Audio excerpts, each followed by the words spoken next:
Þessi æðislegi endarsprettur í síðari hálfleik, hann vantaði aðeins upp og hann skilaði öðru stiginu stíð. Já, það vantaði þarna hestlumuninn. Þetta eitt færi til að frá.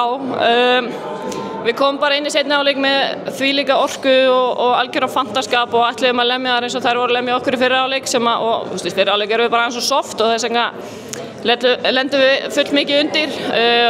Seinni hálfleikurinn allt annað og eitthvað sem við getum byggt á. Og eitthvað ekki sérstaklega síðasta korterið þar sem að, 20 mínútur þegar þeir eru komna 6 undir, 20 mínútur eftir. Já, bara frábært að geta komið tilbaka út frá því.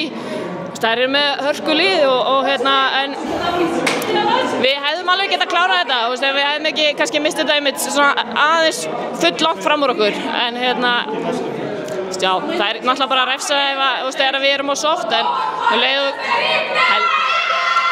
pirrar þetta með maður,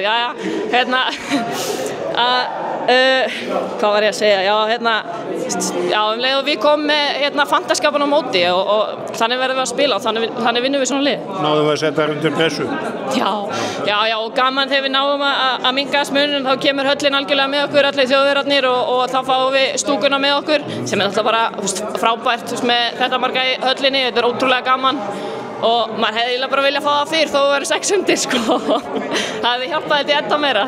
En nú það er bara eitt verkefni á sundaginn, það er alveg skýrt.